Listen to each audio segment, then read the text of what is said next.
name is Linda Carabaras and welcome to my kitchen. Today we're going to do a beautiful, healthy turkey meatloaf with a Mediterranean twist with a side of glazed carrots. So let's get started. I'm going to start by composing the filling. Let me turn on my burner. We need to soften onions. So tablespoon or two of nice, good, healthy olive oil. Let's warm that up.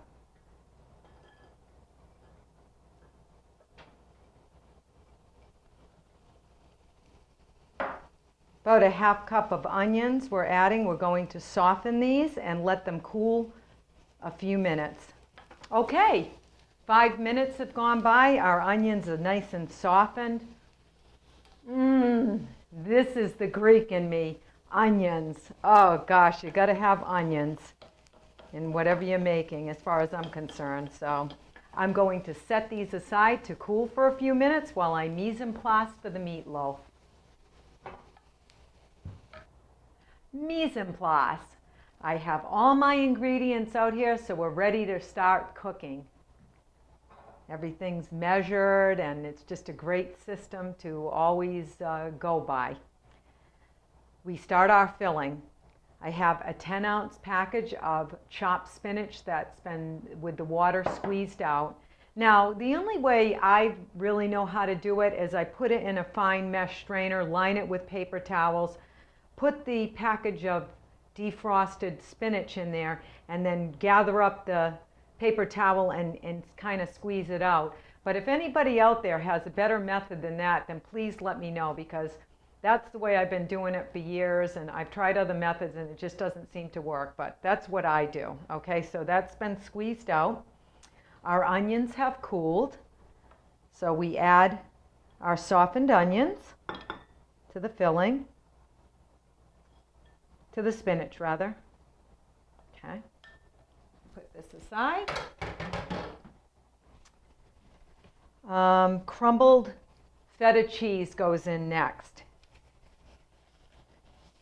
And let me put on my gloves. I love these because we're going to mix this up by hand. So now we crumble some feta in. Now all this Greek flavor profile here with the spinach, the onions, crumbled feta. Okay. We add an egg, and I'll show you how to break an egg. Don't break it on the side of the bowl like a lot of people do, because then the edge of the bowl pushes the eggshell into the egg, and that's when you're more likely to get eggshell. So always crack your egg on a flat surface. There we are. Now, my favorite part. Let's squish this all together and get this nice and incorporated.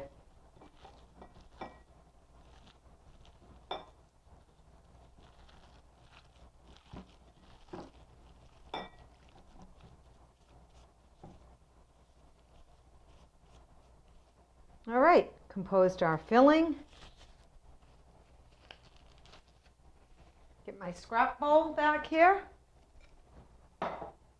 Put the filling aside and let's start our meatloaf.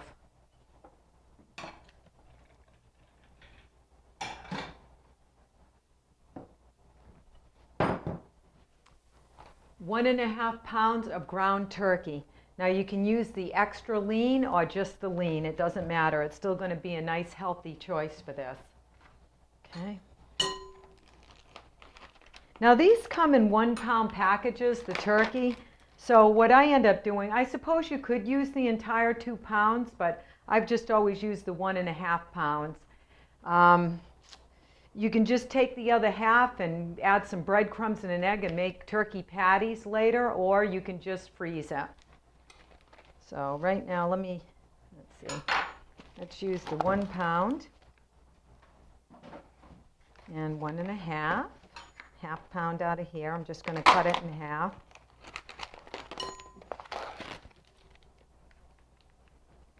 There we are.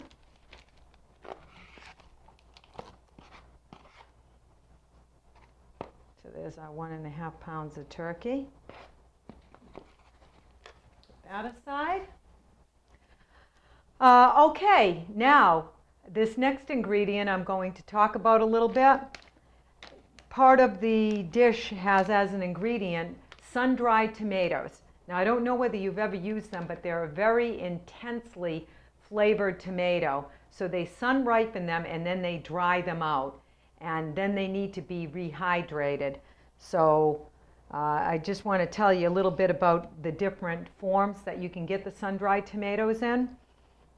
This is the most convenient julienne cut, and this is going to make it a whole lot easier cutting them, okay, because a lot of times they used to sell them in halves or whole. So that's the julienne form. They also come in halves and smoked. So here's another variation for you, because as you know, I always like to give you different choices, and I just love the idea of the sun-dried smoked tomatoes. So there's another option. Now, because turkey needs a good amount of flavor infusion, more so than beef does, here's yet another option.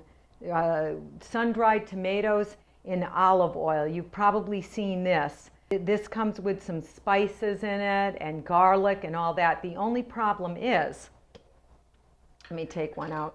They can be a little messy to use in this dish because you really need to chop them. So here's what they look like. They smell so good though. Oh boy. And you can use some of the oil in the dish, so it will give it even more flavor.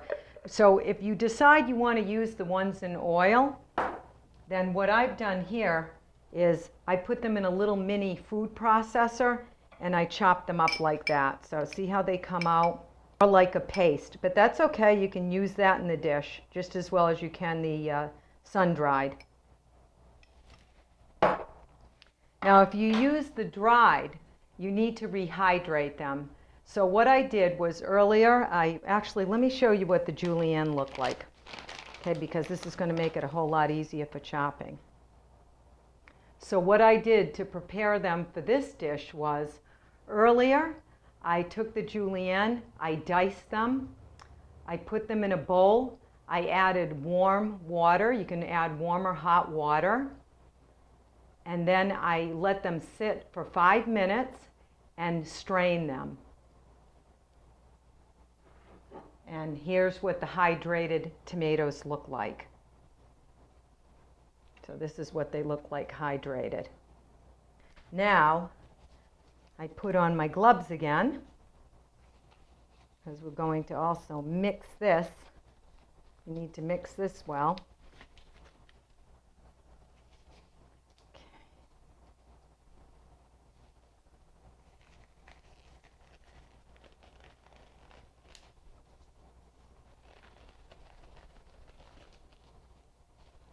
Helps if your hands are dry. I add oatmeal. Yes, so we're adding oatmeal, nice healthy oatmeal instead of breadcrumbs for this. Any kind of oatmeal is fine. You can use the old-fashioned, which is what I love because it gives it a little more chewiness. You can use the quick oats and or the minute ones, I guess. We'll add an egg. Garlic powder, seasoning, any kind of Italian or seasoning, and I used in this the basil and oregano, keeping with the Mediterranean flavor profile. Half a cup of milk.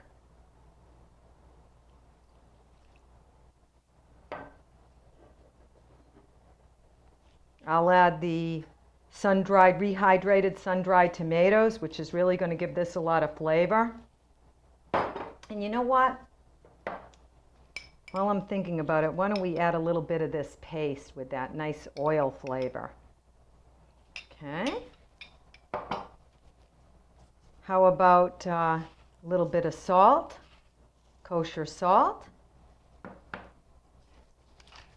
and some fresh ground black pepper.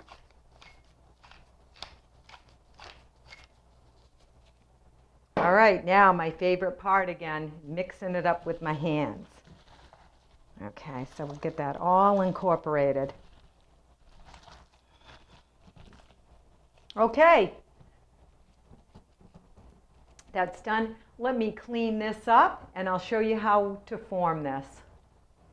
Okay, we have our meatloaf, and I divide into 1/3 for the top, and we're going to use 2/3 of the mixture for the bottom. So let me grab this and I'll show you how to shape it. Okay. All right. So we have 2/3 of the mixture, and I'm going to shape it. I shape it into an oval. And while I'm doing that, I am making an indentation in the center. Here, I'll go nice and slow for you.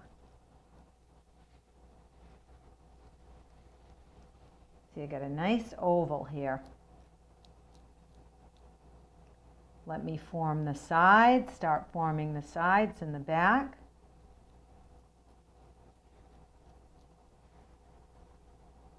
You just kind of play with it. Pretend you're using Play-Doh. See, we're making a cavity. Just keep pressing. This is very easy to work with. Yeah, and I'd say, oh, we've got about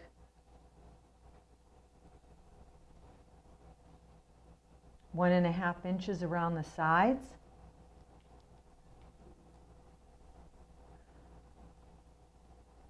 Okay, that looks, now let me shape it a little more. That looked like a nice boat. Let's place our filling in the center. Try to be as neat as I can. Get all that good flavor in there.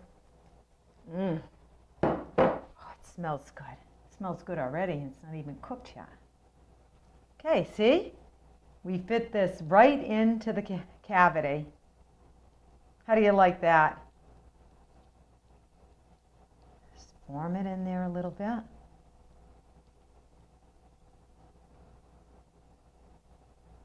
Now, the 1/3 of the meatloaf left over is our top.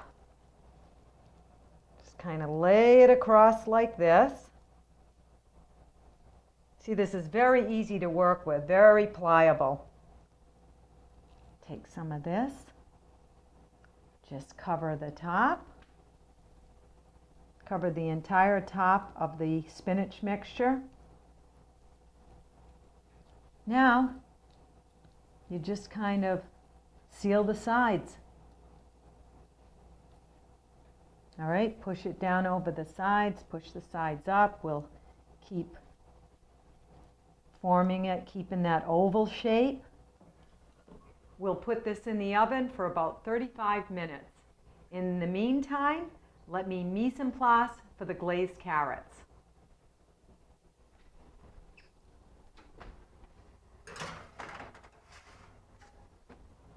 Glazed carrots, one of my favorite and most colorful side dishes. I'll show you how to cut the carrot. We're going to cut on the diagonal. Start like this, about 1/8 inch slices on a slight diagonal.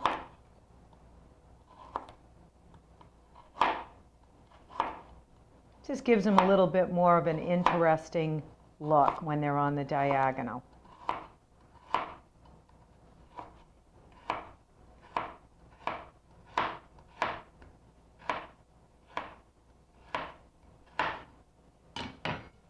Here we are. And I put these little nubs aside because that kind of ruins the presentation of the dish, so you can just put those aside and eat those later, whatever you want to do with them. So here we go with a nice diagonal cut. And I've got about a pound of carrots for this side dish. All you do is place the carrots in simmering water.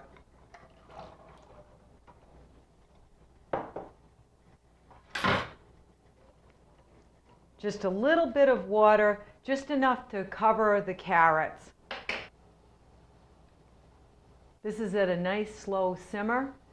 Cover it 5 to 7 minutes until they're firm but tender. Okay, it's been 7 minutes. I shut off my burner. Yeah. Now let me just explain what I meant by firm and tender. What you want to do is just pierce one of the carrots. If the fork goes through and there's still a little bit of resistance, that's what you want. You just don't want to turn them into mush, because these are going to cook a little bit more. So those are perfect. Take this to the sink to drain. Get another pot holder here. Okay.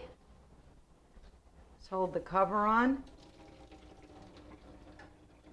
Or you can put it in a strainer. Then you just dump them back in the pan. You'll just find this is easier. Okay, back to our burner. 2 tablespoons of butter and a 1/3 cup of brown sugar. You can put that right in the pan. Just put that off to the side. I start my burner on low. We'll just keep this on the side, melt the butter. All right.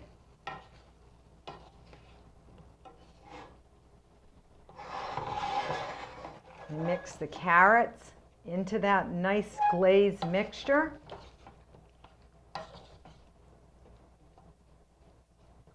Keep them at a low simmer, maybe 7 to 10 minutes. They'll get nice and caramelized.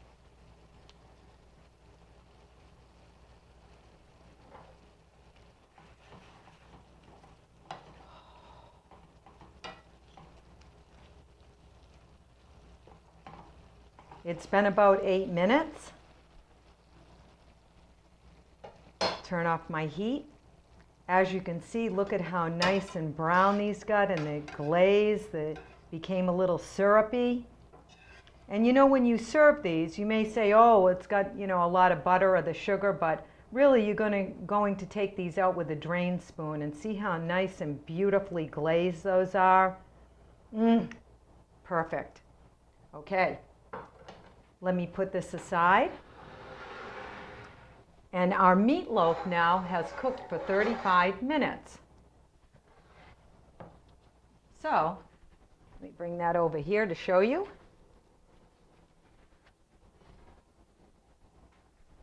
There, look at this. Oh, it looks good.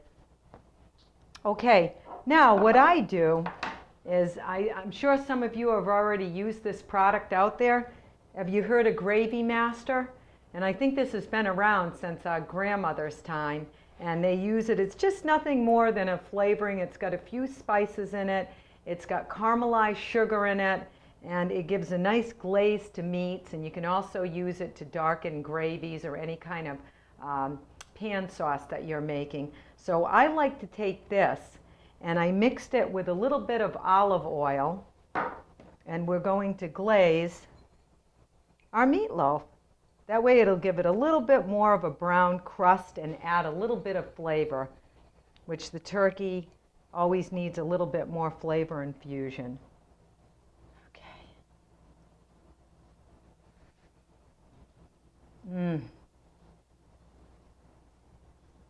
Oh, that's nice.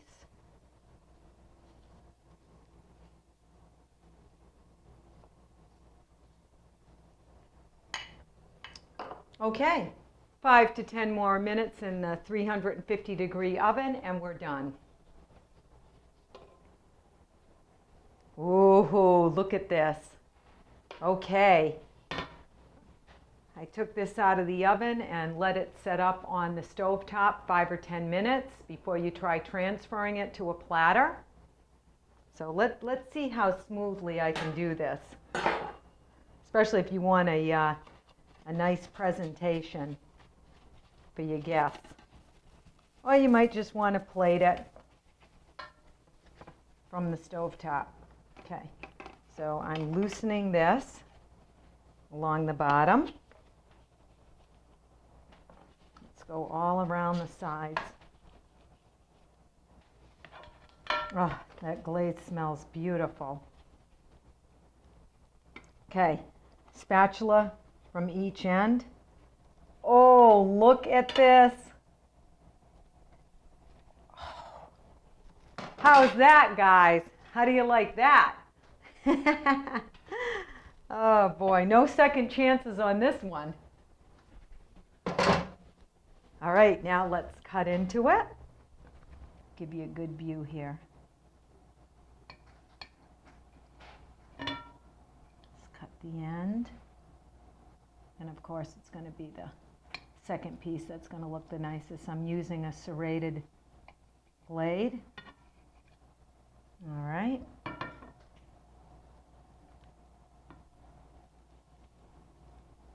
Oh, we still don't have any of the filling. Oh, here we are. Oh, how's that? Look at that. Let me cut another piece.